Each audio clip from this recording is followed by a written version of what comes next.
Every Lib Dem campaign in the country has unlimited money and unlimited manpower. It's easy getting elected as a Lib Dem. Turn up, you get elected, no problems. If that's not your reality, and I suspect it isn't, then you might need to do some targeting. This is Targeting 101 by the Lib Dem Podcast.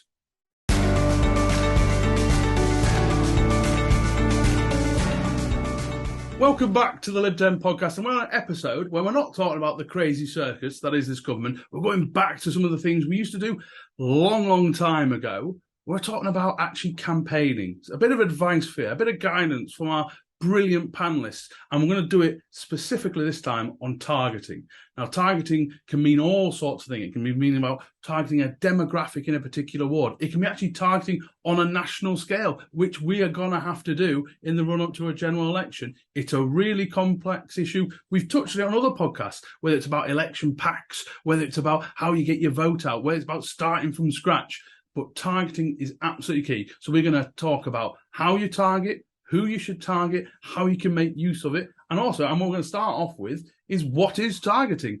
But before we get on to that, I just want to say a very quick thanks very much to all our Patreon supporters who donate a little bit of money to the podcast every month. It really does help. We do this all as volunteers, so we really appreciate it. And just for you Patreon subscribers, we have a special little section which you can get a sneak preview of right now.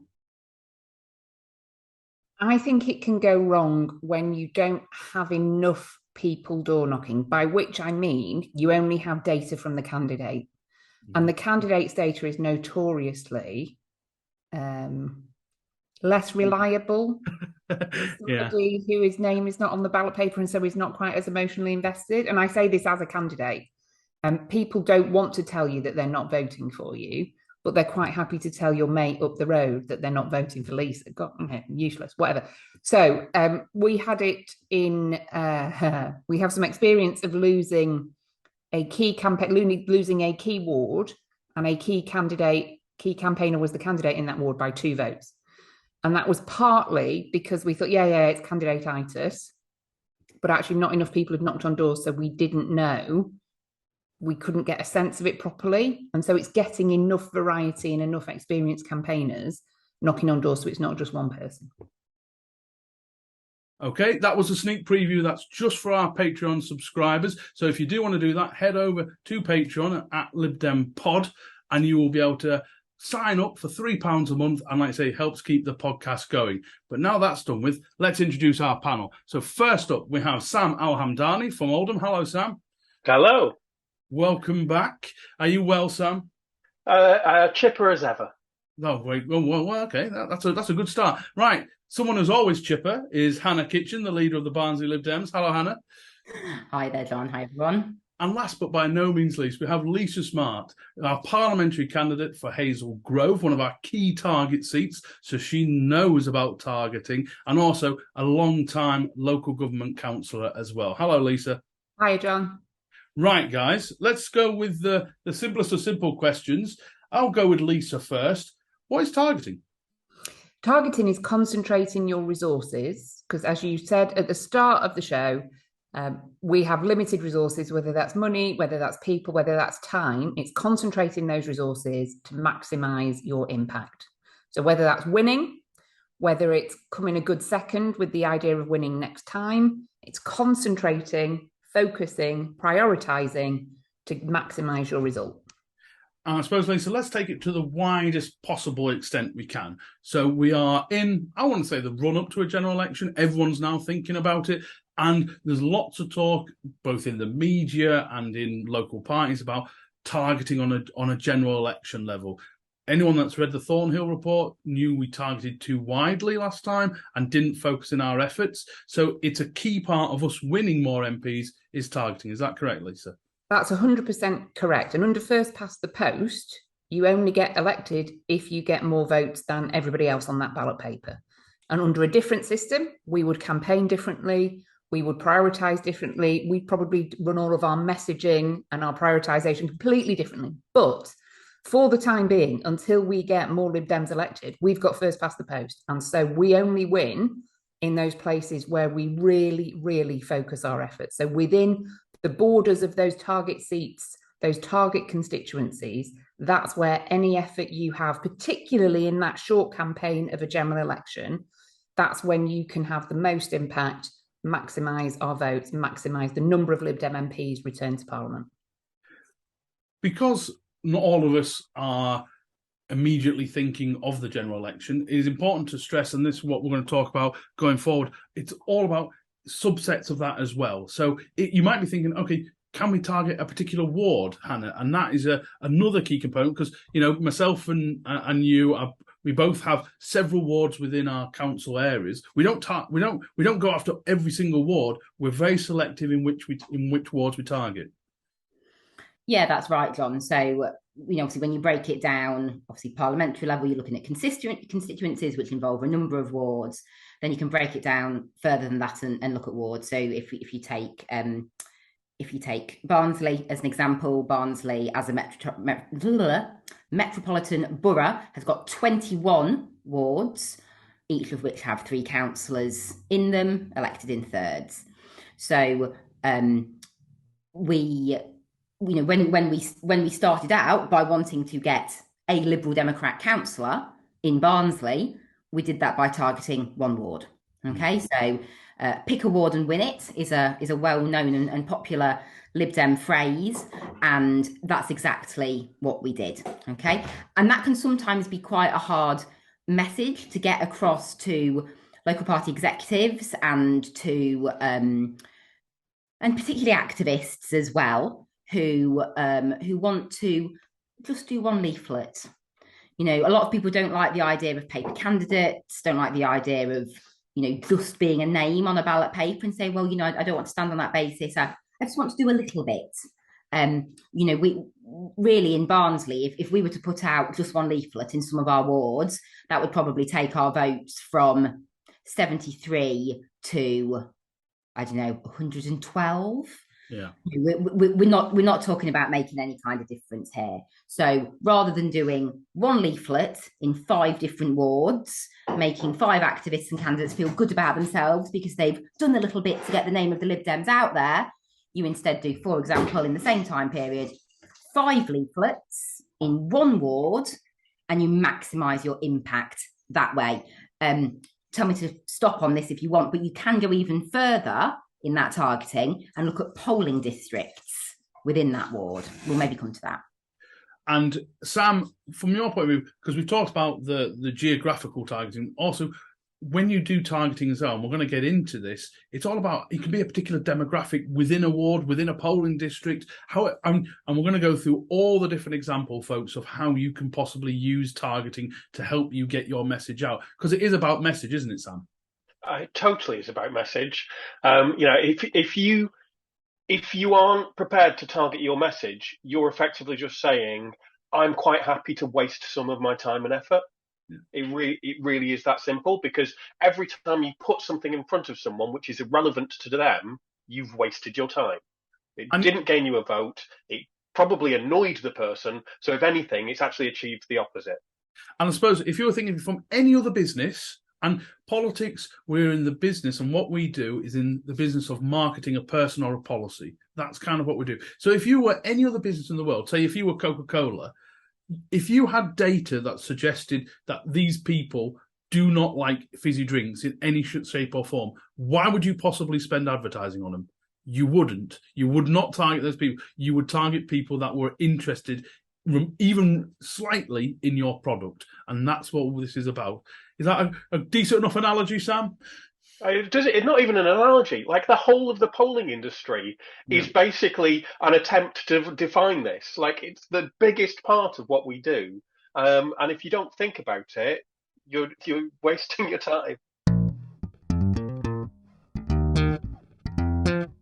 Hello, John from the Lib Dem Podcast here. We are delighted to say that this episode is sponsored by Prater Rains.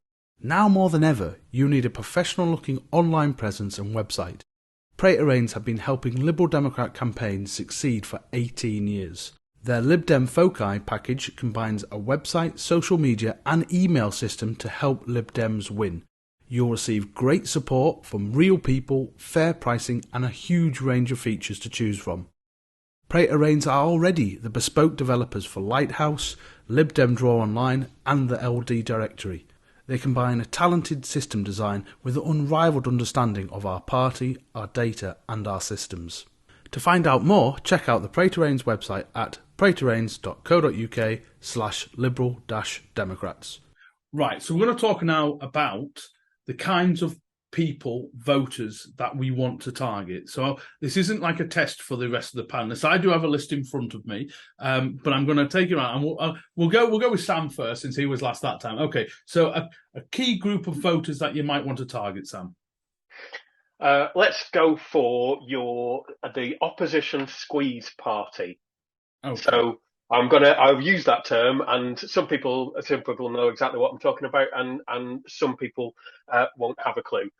So if you've got a party in third place, say, and you're in second place, you want to just gently move them out of the picture to one side, and so you have to get key messaging to those people to go, you might not have an effect if you vote for your people, and here are the good things that we do which match with what you think is important. And a classic example of that is if you look at our parliamentary by-election successes recently, squeezing that Labour vote and that Green vote until the pipsqueak was really important in that, because you'll find as you're out there that there'll be lots of people who'll be willing to vote Lib Dem if they think that their party has no chance of winning. And that's whether you're Tory-facing or Labour-facing. Hannah, next, key group of voters. Yeah, so I was going to go a bit more back to basics than Sam, and I was going to go for people who actually vote. Yes. So you can get a glorious thing called marked registers. So you have 12 months after a certain election, so whether that's a general election or a by-election or a referendum or a set of local elections, to get from your local council electoral services the marked registers. And that is, well, exactly what it says, really. So when you go to the polling station and give your polling number, your polling card, or your name to vote, they will draw a little pencil line next to your name on a physical paper copy of the marked register. They then store those, they scan them in and store them electronically, and you can get that. Now, when you look at some local council elections, we have wards here in Barnsley that have an 18% turnout. Yeah. Okay. Now, we could get a little bit more complicated, with this, because we could say, well, turnout's down because Labour do absolutely naff all and it's driven down engagement, and actually you want to drive up turnout and you could probably win it without switching a single vote just by improving turnout. However, when you're talking about, say, a parliamentary by-election, for example, we spent quite a lot of time in Tiverton-Honton knocking an all-on register list, because the local party didn't have any marked registers from the previous general election, because they weren't anticipating being a target parliamentary seat anytime soon. And what I had to say to actually some of the really quite experienced canvassers who were out with me was, you might come across people who say to you, I don't vote, mate. No, I never vote. I've never voted my entire life. And truly, if someone has literally never voted in their entire life, they're probably not going to vote in this one either. What turnout did the by-election get? Like 60%? Yeah. So when you're knocking on doors, you've got 4 out of 10 people there who, they might be on the electoral register, but they ain't going to vote. So, when you're knocking that kind of list, if someone is not giving you even the slightest glimmer of interest, move on. Spend your time talking to the people who are actually likely to vote in the elections. And before I bring Lisa in for her suggestion, one thing we should just talk about is when you start your campaign in the summer, because if you're starting in Easter, it's too late, folks. If you're starting in summer, the way I've always thought of it is you start wide and become more focused as you get closer to the election. And that is the way of doing it. So if you're thinking, oh, well, I haven't spoke to this particular person in ages who never votes, you can do that in summer. That's fine. There's a bit of time there. As you get closer to that election, you need to concentrate and target on the key people that are going to get you elected. Lisa, your suggestion. I'm going to talk about geography, John. Yes. So one of the first things you should do if you're looking at campaigning is work out where you're campaigning. So are you looking within the boundaries of a constituency? Are you looking within the boundaries of a ward? Learn where those boundaries are. And if the odds side of the road is within the ward, campaign to them, but the evens not in the ward, you don't need to campaign to them because their votes will not be counted in the same piles. This matters. And you mentioned 2019, John, as a general election where targeting was not a key strength of the Liberal Democrats. I think we'll say that. And indeed, the Thornhill Review said that several times and more. Labour did not nail it either. And from personal experience, so I was the Lib Dem candidate in Hazel Grove in 2019. We didn't win, you'll recall. But equally, Labour didn't win High Peak. Now, High Peak is the neighbouring seat. Labour lost High Peak by 500 and something votes, yet Labour were campaigning in Hazel Grove on polling day. And had those activists been over the road in High Peak, it could have been a different story. And so we didn't nail it, they didn't nail it. And I think there's something for us all to learn there. In terms of geography being an important factor behind campaigning and behind targeting, it's because of the way our elections run. So back to first past the post, we're not on a regional list basis. So it's not like when we had European elections and a vote here, a vote in Oldham weighed the same as a vote in Preston, weighed the same as a vote in Stockport. We can only win, we are only likely to win in a limited number of places, and focusing our effort within those places, those geographical locations, means we can better harness our talents and energies and all of that and stand a better chance of winning. Okay, so I will come to the next one, and I'll read one out, and then I'll let you guys come in. Well, not Hannah, as she raids the kitchen cupboards or stops her daughter from raiding the kitchen cupboards. One, an absolutely crucial one, and every guidebook you will ever see. And I should point out, we're not giving away massive trade secrets here. There's lots and lots of resource for you guys to go, whether it's the ALDC or the Campaigners Hub or HQ, whatever, or even your regional campaign officers. Loads of people have all this information. It's just people don't do it.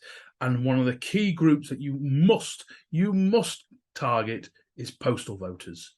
And Hannah did the biggest reaction there, so I'll let her go.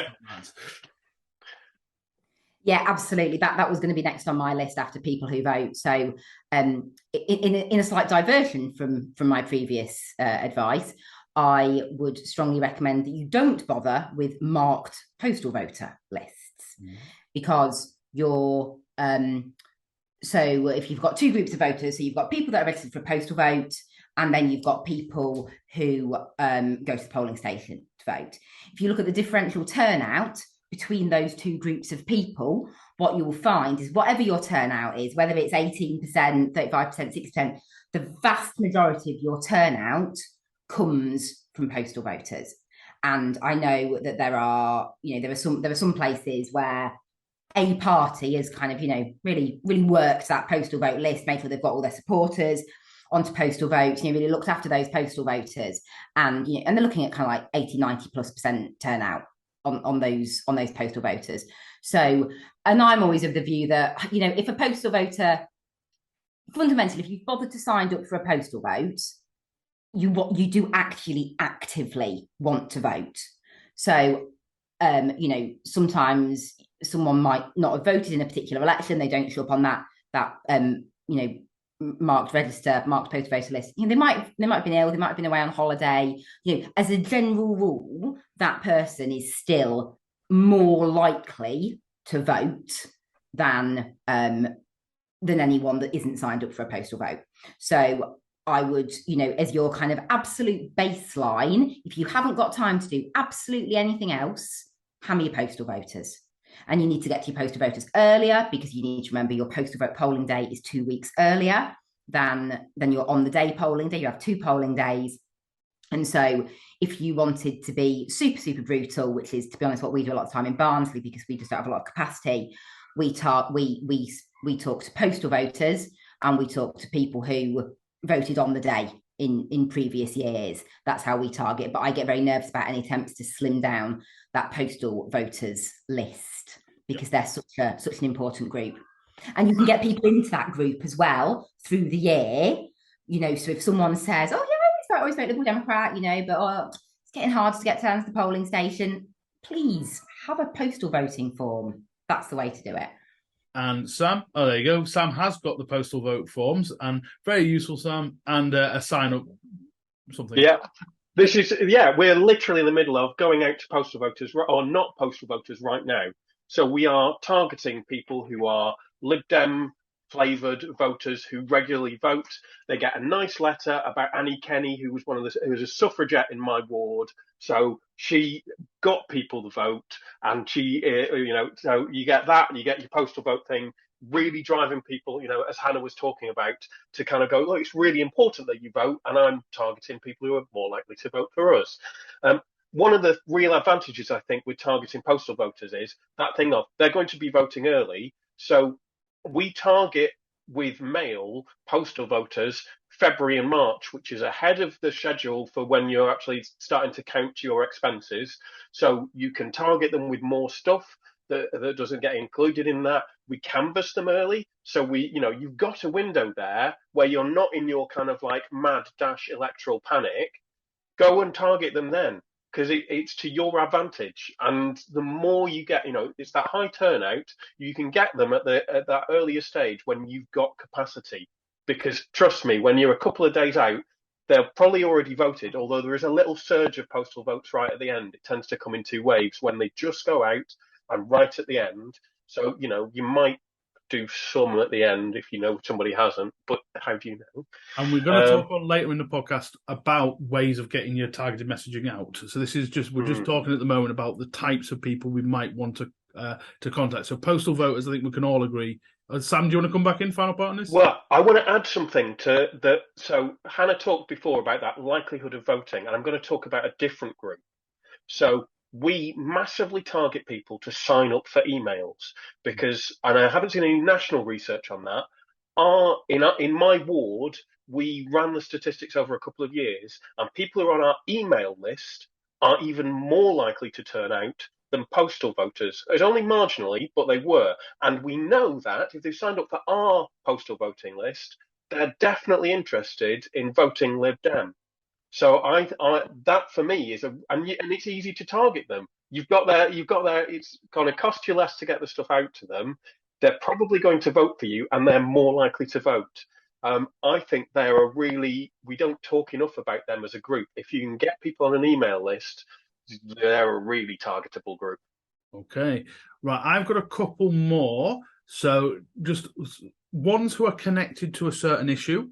So you think of petition responders. In this case, both nationally and locally, they happen. Again, we'll get into the weeds of that coming up. New people on the register. I always say, not massive turnout, but it is something you can target. People of a certain age, if you go on, those of you you should all be on Connect. I'm not going to talk to the people that aren't on Connect because you're probably not listening to a podcast about campaigning, are you? But there is age data in there. So we had one, this was... It's not brilliant, the age data, but there is some there, so you can do it, and you can certainly tie it. And we're not going to get into there's loads of training into how to use Connect. We're not going to get into the weeds of how to build a list and all that sort of stuff, because that is what you'll do after you hear this and be inspired to go and target. So let's now go on, Lisa. Sam wants to come back in. He's well on this one. I do. Yeah, so you talked about new people on the register, and it's not just young people on the register. One of the things, people who are really Lib Dem might know Howard Sykes, who's my group leader on the council. Howard has been doing this a lot longer than I am, and he's very good at it. And he says, if you get a new estate, it'll take you 4 years to get them to mirror the rest of your constituency.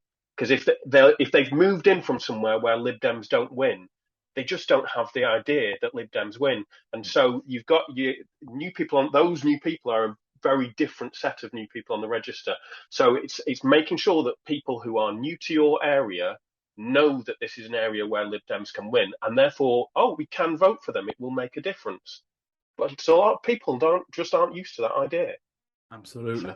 So all this talking, if some of you are thinking right now, what are these people talking? How do you know all this stuff? How do I know who a switch person is, how a squeeze person is? It's all boom, heads exploded. We're going to talk a little bit now about how you gather some of this data. So Hannah did talked a little bit about marked registers. That's a key. That is almost a default, I would say. Any local party should be getting their marked registers, because you never know when it's going to be useful. And if you're thinking, but it was going to take me ages to do, there are automatic updates now available through the ALDC as well. So I don't have time to input all the marked register data. I'm happy to spend a little bit of money and get the ALDC to do it. That is something you're going to have to work out as local parties, but there are ways of doing that with minimal time pressures now. Okay, Lisa, other ways we gather data. So other ways you know how to target. I'm going to talk about geography again, John. I've already done it once, but I'm going to do it again. So let's say you want to survey a particular street about an issue that's just affecting them. You know where they are because you can walk down the street and you survey that street. If you want to report back on a piece of casework that you've done, let's say you got the street nameplate replaced, you want to let those people know, well, you should be doing probably, good practice is 2 letters there. One to say, I've reported your street nameplate as being broken and asked for it to be fixed. And then when it's fixed, your street nameplate has been fixed thanks to the wonderful, hardworking local Lib Dem team. So geography is one of them. Another one, though, is connect. And something that lots of people don't know is that the National Party does petitions quite a lot. So there were lots during Brexit. There are some about sewage. There's all sorts of stuff. And people see them on social media and might sign them. You, as local campaigners, can access that information. You can run a list on Connect and see National Party petition signers.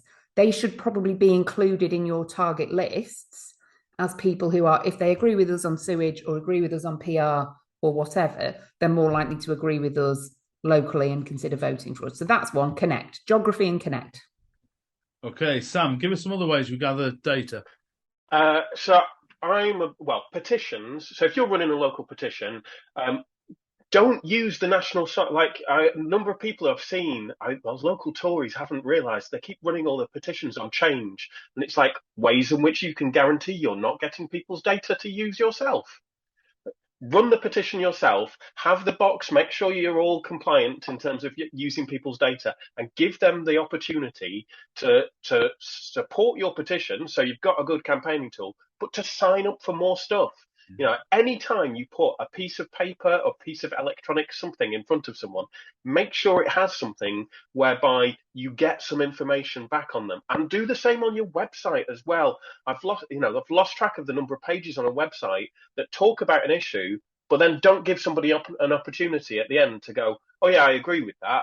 Click on agree. And do you want more information? And just to raise it with everyone, so there are lots of kind of petition-y websites out there like Change. So at the moment, you could, and I have seen this done by Lib Dems, they have put out on their social media and their stuff, they've got the change.org, whatever the website is, general election now petition.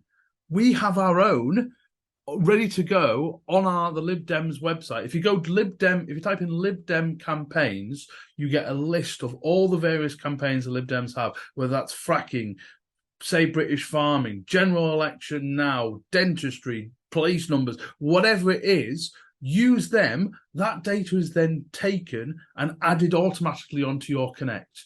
There is and that's what Sam's saying is, think about whether we can get that data from it, because it's all useful. If you don't use it in the end, fine, but it's an option for you to use it. I was gonna bring Hannah in, but she's skedaddled again. One thing that you can use, petitions is a really good one. One I've just done, I've literally just come back in from it, canvassing, getting that door. So a woman today there's no particular box you could possibly fill in, which was she was traditionally a Labour voter, voted for Boris, now is completely disgruntled with them all. If she's going to vote at all, it will be Lib Dems based on our local elections. All those things are really valuable little data points that go into your system.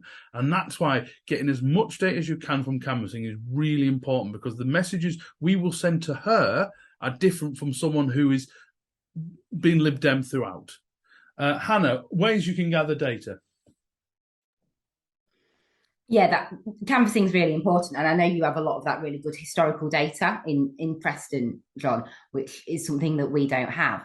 And I always think I always try and impress on people with mixed luck. It's not enough to know that person is going to vote Liberal Democrat in the upcoming local election. I want to know what flavour of Liberal Democrat they are. Are they a blue Liberal Democrat? Are they a red Liberal Democrat?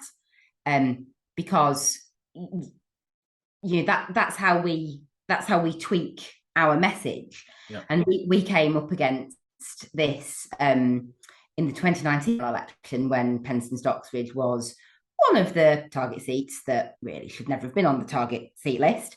And we were door knocking on people who had been previously canvassed as Liberal Democrats because they voted Liberal Democrat in the local elections, and they'd filled in a survey or something saying that they planned on voting Liberal Democrat in the next local elections because we have such superb councillors around these parts. They were never going to vote Liberal Democrat in a general election in a million years.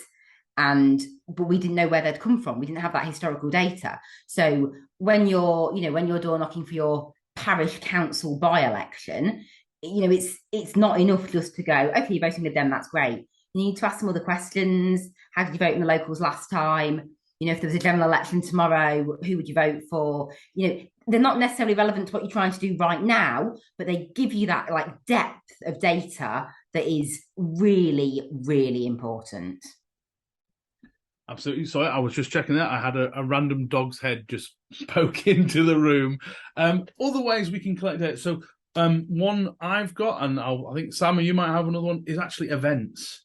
What you can do, and it is kind of linked with petitions a little bit, but if you're doing an event, so Preston Pride, we had our stall there, ban conversion therapy, again, another national petition that we had set up. We had 300 odd people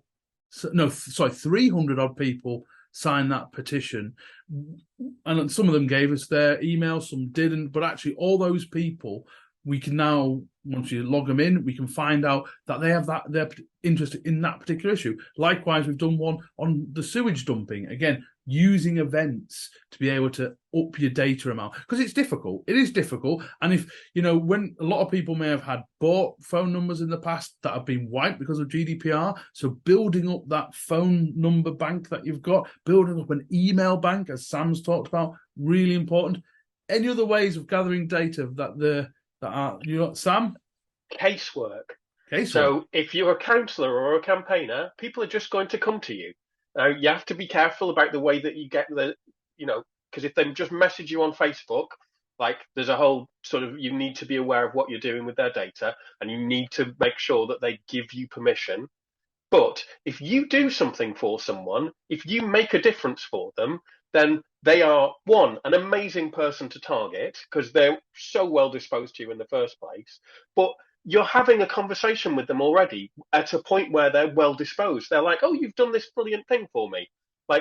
Everybody who you do casework for, as you close it off, and I'm not brilliant at doing this, but I do try, should get a little survey at the end that just goes, oh, thanks very much. Can you just give us a bit of feedback? And one is, can you say something nice about what we've just done for you? Because that's good for campaigning down the line. It should say, who do you normally vote for? Who are you going to vote for again? Will you put up a poster for us? Because the number of people last time out, I just took a list of everyone who I did casework for in the year, and I just sent them posters, and loads of them put them up. So just make sure that you're asking people, would you do that? Because amazing proportion of them will do. My email signature actually has a little rate us kind of thing, goes onto a little survey thing that they can do in about 2 minutes, and just as that way. Lisa. I like this plan. I don't have this going on. I've got a link to sign up for our emails in my email signature for my councillor emails. Just want to underline the point that Sam made about people opting in to hear from us as campaigners, because that's not the same thing as hearing from us as councillors. And there is help available both from ALDC and the National Party about how to do that and how to stay on the right side of that. Yes, you can use the data when people have said you can use the data. Yeah, that's right. Hannah. Yeah, I was just going to pick that up on that as well. You know, we do have to be, when we're gathering data, we do have to be careful to be GDPR compliant. And, you know, things like raking through people's Facebook responses and recording their vote intent from that. No, I can't do that. That is not okay to do that. You have not been given permission by that person to record that information for campaigning purposes. You know, if you know them and you have a conversation with them, you can say, "Oh, I noticed you said that you're a member of the Labour Party. You're okay if I use that information?" And generally they will tell you they absolutely are, because they don't want your stinking leaflets anymore. But you can't just go raking through social media and recording people's vote intent from that. It has to be collected properly. You have to make sure you have all of the right fair processing agreements on your petitions, on your surveys, on your questionnaires, and on your calling cards when you are canvassing as well. That is extremely important. Yeah, lovely. Any further ways? I do want to try and get now into the practical ways we can actually use it going forward. So let's talk about actually just the physical things we can actually do before we actually talk about some of the reasons why we do them. So I'll start with one of ways of getting your message out. Let's go with, I'll use what Sam, because he's already on his emails, is a classic way where you can, so in your email system, and in mine in particular, I have broken down by topic. So again, if they've signed a petition on stopping the sewage dumping, that becomes a little tag on them. So you know you could just, I had one about getting a crossing in my ward. Anyone who responded to that petition, gets tagged. So I know, and I had a brilliant response when we won that fight.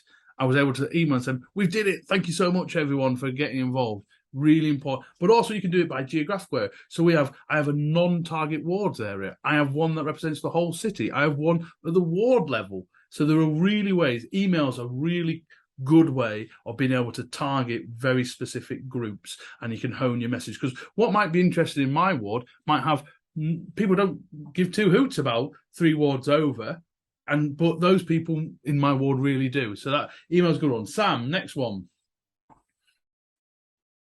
I'm going to talk about Facebook, because I think it was a social media. So first of all, I'm going to ignore Twitter, because Twitter is for political people and you don't get access to general people. So just going to say that, stop wasting your time there. Just impress the political people when you've got some spare time. Facebook. There's 2 really different ways of approaching it, I think. One is the kind of like really advertising driven, where it's you're targeting by interest, and you're probably looking at people who are interested in a specific topic or have shown some kind of political intent, and you're probably going to be paying for that. And you can do that really well. There's some really good targeting things on Facebook. I have my constituency broken down geographically by ward using postcode data, so I can target Facebook advertising to particular places, or you can choose particular interest things that people have said. It's not quite as precise as it used to be, but it's still pretty good. So there's that way of kind of targeting on Facebook. I really like doing stuff on Facebook by effectively piggybacking onto local groups. I find this incredibly effective. What doesn't work on that is trying to send them political messages. Really, people just switch off. And if I go through my kind of posts, like it goes from 8,000 engaged to 30 engaged. You know, it's that kind of a drop off. But if you talk about the sort of general, like little local things that you've been doing to a social kind of like page or group, more of a group on Facebook, you get massive traction. People are really interested because it's just fixing something that's a thing for them. And the amount of just conversation you can have, people saying thank you, real kind of like granular conversations you have with people in your ward is phenomenal. And now, so I targeted my 3 local Facebook groups, really engaged with them, followed their rules. We only post on a Wednesday because they had a rule about we're only going to have politics 1 day a week. So follow their rules so they can't challenge me. And I know if I go canvassing, if I canvass 100 houses and speak to whatever, 20, 30 people, I reckon a third of the people will say, "Oh yeah, I see all the stuff you do on Facebook." The level of engagement that I have in my ward from that social media is phenomenal. And to the point where people don't even necessarily, they go, somebody the other day was like, "Oh yeah, we know all the stuff that Sam does. Which one's Sam?" And I'm like, "It's me." And I'm like, "Brilliant, we vote for you." They didn't know me, but they vote for me. Yeah, okay. No, using Facebook entirely. I will say though, I always think, and Sam might disagree with me, I always think of social media as an extra, not a replacement. And we had a Tory candidate up against us in a split Lib Dem Tory ward in Preston, and she runs loads of local community pages, really popular ones as well. Is very active on them. Even blocks Lib Dem stuff, puts pro-Tory stuff in there, everything, and we wipe the floor with her. Because people knew her doesn't mean they're going to vote for her.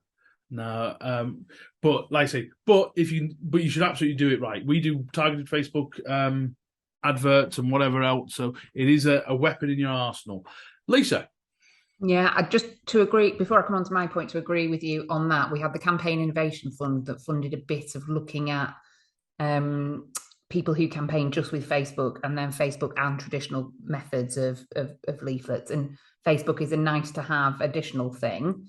You're unlikely to win just with Facebook alone. So if people are listening to this starting from scratch, and I know Sam would agree with me on this, if you're just doing a bit of posting on Facebook, you're not going to win. If you're doing all your good campaigning, community campaigning stuff, and then a bit of Facebook on top, great, all power to your elbow. Don't start with Facebook. My point was about direct mail, John, and about targeting people depending on the information we know about them. So if we know somebody is soft Labour, so they're thinking, well, either I'm voting you or Labour, and they're in a Tory-facing seat, so Labour aren't going to win there, giving them a message about how, well, round here it's us or the Tories, wouldn't you prefer us? If we work together, we can stop the Tories, we can bring about change, is a really powerful message. But their next door neighbours might be deciding between us and the Conservatives. And so a message that's the same kind of bulk of the letter's the same, but the thrust of it about Conservative chaos and 3 prime ministers in as many months and all of, letting local people down, taking people for granted, a message around that might be better suited to them. So direct mail, so addressed mail in an envelope, allows you to get a very, very specific message to a very specific address. And it's really powerful. And loads of evidence that we've got from campaigning over the years is that there's a real correlation, not causation, but real correlation between the amount of high quality direct mail that goes into a campaign and the amount of winning that we do. And you'll have seen it in by-elections. You'll see it in loads of the top tier parliamentary campaigning. Really, really powerful. Yeah. Sam? I'm going to talk a little now. I'm going to start to go down a rabbit hole, and you've got to be careful not to do this too much. Okay. But we'll have a buzzer just in case you go too far down. I think you can do some really good stuff with targeted mail, with subliminal or sort of messaging towards people. So just for example, like I do digitally printed a set of leaflets a little bit before the election. And so because it's digitally printed, I first of all, I select my target group. So I go for people who are pretty much know they're going to vote. And then I categorize them by what flavour of canvas they are. And so they'll get, like Lisa said, the bulk of the message is the same, but then you'll switch in certain specific bits that really kind of speak to how they canvass, whether they're Labour facing, whether they're likely to vote Conservative. But I'll also do things like, what's the colour of the leaflet? What's the colour of the first thing that they see? Because if you're a Conservative voter and you think, you even suspect that this is something political, you're more likely to pick it up and read it if it's blue. So I don't spend ages doing this. But if you can, if you know how to do it quickly, if you are good on Connect and you can run these off really quickly, and you're going to do a digital print, be aware of like those subliminal messages that are going out to people and what's going to connect to them. And it's really interesting at the moment, just to pick up on this, I didn't know you were going to go down this particular rabbit hole, but it's interesting the amount of Tory MPs that are taking blue off their leaflets at the moment, which is an interesting way of doing it. Sometimes they do it because they're doing it because it's reporting back as your MP kind of thing. So they try like a neutrally dark green or something like that. But it is interesting how much they've taken it away. One thing that links to Direct Mail and Lisa's is street letters. Doing it on a very small run. When we think of Direct Mail, we don't mean putting a stamp on it. That is extraordinarily expensive. It's anything with a name and address on, basically, in order to get through. Hannah, your ways of getting the message out, and then we're going to give some good examples of what stuff we've done. Yeah, so I was just going to say street letters. Actually, that's what I was going to say next. But I think the obvious answer to this is really, any kind of leaflet you can put through people's doors is where we're starting here, and that can be anything from focus leaflets or newsletters. And I have to say, focus leaflets are the one sort of form of paper delivery that I never target. As far as I'm concerned, that goes through every single door, because that's about being a community campaigner, being a councillor, being a local representative. And I don't care if that person's not even on the electoral register and would never vote in a bazillion years. I still represent them, and therefore they should still get the newsletter, telling them what's going on. When it comes down to it's on Thursday type polling week leaflet, I'm probably not going to trouble myself to walk up that particular drive. But yeah, anything you can get through. And really, the thing with street letters is, to some extent, they are your on the ground version of posting something on social media. Yeah. So, I'm certainly guilty of saying, oh, someone asked me if I could sort out a lamppost on such a street. I've reported now. I'm happy to report it's working again. I post that on Facebook. What really, honestly, I know I should do, and will hold my hands up and say I don't always do this, is, as well as doing that, put that information in a street letter and trot down that street that has the street lamp on it, and pop it through every single. And I think casework, it can be small or large. So a lot of people, because let's be honest here, there's a lot of political parties that are really weak, and a lot of areas where people do bugger all in terms of what they're thinking. And so actually, we won a seat that had been 40 years Tory by just doing little street letters. We actually tasked the thing to do at least 2 a month, and sometimes it was just that manhole cover that's banging. Or sometimes, like, I literally just put some out yesterday for one of our campaigners based on a licensing application, a planning application, doing those, as Lisa said, little geographical areas you can do. That was only 50 letters, but for those people, it's immediate, it's quick. If you've got a template, you can get letterheads printed out, and so all you're doing then is just printing on your normal printer at home with the text of the letter. I'll let Lisa come in before I go to my next point. Go on, Lisa. The point about those that makes them so powerful, John, is that they're so relevant to people. And Sam was talking about when targeting goes wrong is when you get the wrong message in front of the wrong person and it annoys them. If you're talking to somebody about their road, yeah, there isn't anything more relevant to them. I mean, they might not care that much about the street light. They might not, but it's massively relevant. And it shows that you're there getting stuff done for them. And there's very little, in my experience, that's more powerful than that when you're saying, I want to represent this area. I want you to put your trust in me to represent this area because I can get stuff done and make it better. And I think they're so powerful. Street letters are so powerful. I'm slightly worried that we're talking about some quite high level, like really advanced level targeting, and people are going to be listening thinking, I can't do all this. I really want people to take from, none of us is doing all of this, none of us. And Hannah's point about focus leaflets, or as we call them in Stockport, keeping in touch, everybody can do that, can put together a focus leaflet. Everybody could do street letters. And if you're starting there, great, that's your base of your pyramid. You can put other stuff on top, that's lovely, but start with those. That should be priority one, and then go on from there. And you can take this as far as you want to go. So an example I've just done. So Lisa's absolutely right. But there are ways, and I want to really emphasize the fact of getting your data. And so so we're trying to win an award that we haven't done enough in previously, but we want to do well in it. But we have got marked registered data. And we know the Tory vote has dropped from 2021 to 2022. So what I'm doing now is targeting those people that didn't vote between those years and go and knock on their door.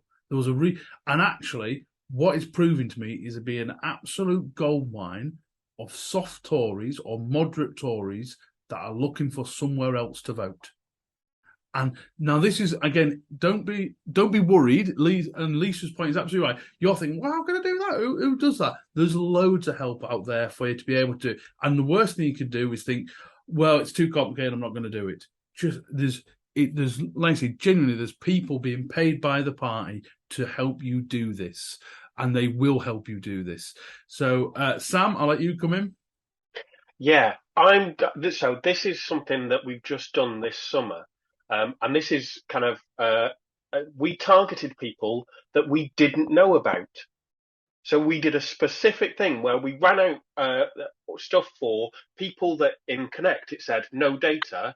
And we also knew that they'd voted in the last 3 local elections. Because even if they turn around and say, I hate you, that has nothing to do with you. Great, that's really useful. Because at the moment, you might be voting for me, you might not. And by targeting that group, I've got so much useful data rather than finding out that somebody who was Liberal Democrat is still Liberal Democrat. So at an early point in the year, targeting people you don't know about is a really good idea. Yeah, and don't just stick to stuff that's easy. I know it sounds it is nice going to an area that's rock solid Lib Dem, has voted 67% Lib Dem, and they say how wonderful you are. That makes you feel better. It doesn't necessarily mean you're going to be it's not better for your data. And actually, this is all about, I think Lisa said at the start, I'm giving way too much praise to Lisa. It's money, manpower, and data. That is what's going to win you these elections. And also, by getting good data, means you can go to people and ask if they want to sign up to do leaflets, if they want to sign up to become a member or put a poster up at the next election. So there's loads of really good stuff there. I'm going to go around the group and get them to do their final point. Remember, though, if you're a Patreon subscriber, we have a special little extra thing on it on ways that targeting can go wrong. And I've known some really bad ones. But okay, we'll start off with Hannah. What's your final thoughts on targeting? Yeah, I'm just going to say you need to keep it manageable. So you need to look at the size of your team, and you need to look at the skill set that you've got within that team, and you need to tailor your plan to that. You know, there's no point writing a campaign plan that has 2 full ward drops every week if you've got a team of 3.5 deliverers. You're just not going to do it. It's not going to work, and that's where targeting is your friend, because you can't deliver that ward 27 times. But you might be able to deliver to the postal voters in your best 2 polling districts 27 times. And that's going to get you a far better result than just flogging around the entire ward once. So, keep it manageable. And don't be afraid as well, particularly when it gets close to the elections. This isn't something for the summer before, but when it gets close to the elections, if you have walks or polling districts within your ward that you've been flogging away at them, since the previous June, and you just know that engagement and turnout levels are just absolutely on the floor, you're not going to win or lose the election in that little patch. Put it in the bin. Put it in the bin. I had to say, don't be afraid to be a little bit brutal in that short campaign about, I'm not going up that street this week. That's okay. I had to say this to one of our campaigners where there was a little rural village, and he wanted to go back there again because there was a particular issue, and there's 100 voters there, of which maybe half will vote, of which maybe half again might vote Lib Dem, and he was putting loads of effort in to 25 people. Yep. And it's just not a good use of your time. Right. We'll go now to Lisa. Lisa, your kind of final thoughts on targeting? Yeah, my final thought. We've talked a lot about the detail of different groups and different streets to target, and I just want to take a step back, which is an interesting thing to do right as we're concluding. but it's about deciding what's a target. So let's say you're in a black hole area where there's not a load of Lib Dem activity, and you're thinking, and I'm looking at Hannah actually as a really good example of this, of just pick a ward and win it. So picking the ward you're in is a good enough start, or picking the ward where you were second last time, or picking the ward where there's an issue that you can campaign on that's an issue that you can be on the right side of, or on the community's side of. Pick there and put your effort in there. And as Hannah says, do 5 leaflets there in that one place rather than 1 leaflet in 5 places. It will have much more impact. The other thing is when you're getting into the heat of an election, and we're in Stockport and we've got lots of target wards because we run the council. When you get into the final few weeks, you're looking at, well, where are we targeting? Where do we need that extra resource? Where do we think we know what the result is, whether we're not going to win or we are going to win? It's where are those places where that marginal effort is going to make the difference. And it's data, comes down to data. And the only way you get that really is by knocking on doors. And you can get a feel walking down the street, and that we've all spoken to campaigners who've gone, well, people are hanging out the windows, shouting my name, therefore we're absolutely winning. I would gently suggest, colleagues, that proper door knocking where you actually ask the question rather than they were polite or you know. And this is one of the drawbacks. We've talked about gathering data from petitions, emails. There is a self-selecting bias in that, in terms of the people that are going to respond to your petitions are going to be people who are naturally inclined to you. This is why I am such a huge advocate of canvassing, because yes, you do target. So today's canvas I've done was just every door. And I wanted to see how Rishi Sunak was coming across, where that Tory vote was, what potential we got for that Labour squeeze. And I got it raw and kind of unfiltered. And I think it's really important just to have those little checks and balances in your head. Sam? So one of the things, so I have a really detailed campaign plan for the next year, but I don't get rid of it. Like I did my campaign plan for the year, and then I get to the next year, and I was like, well, why should I start again?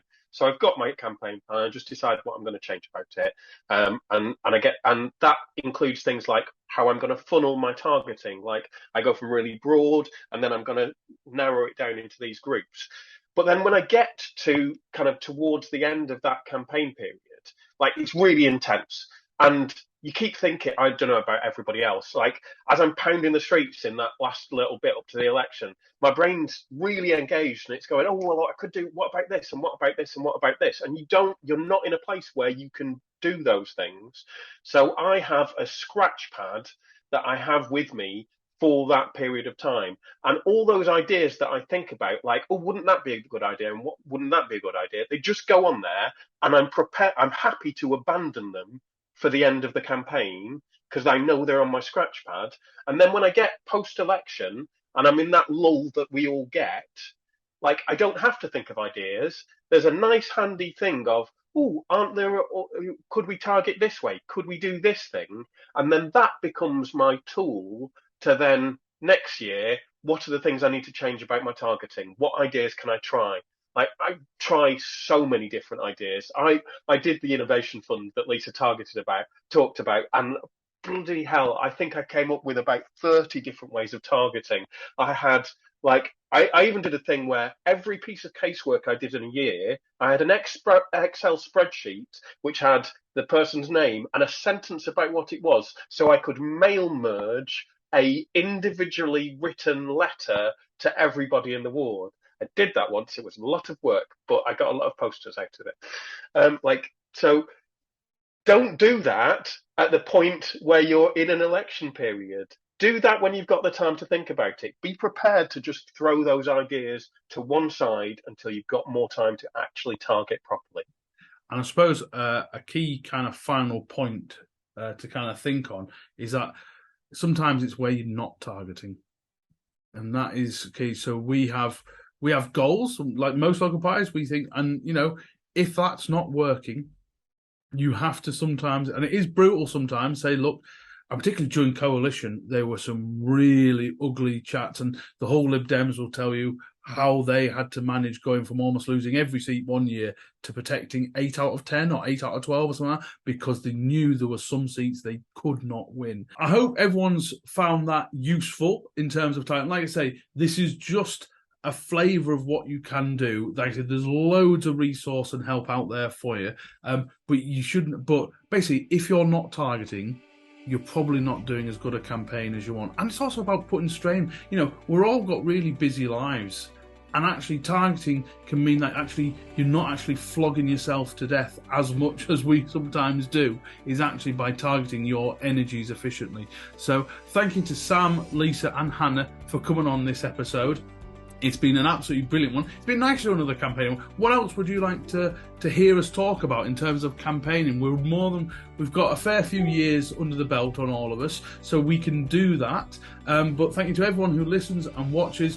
Be sure you follow all these guys on social media. At the moment, we're still on Twitter, but the way Elon's going, you know what? We might not be very long, but we will see. But you can follow us on social media at Lib Dem Podcast. We really appreciate all your support, and we'll be back with another episode very soon.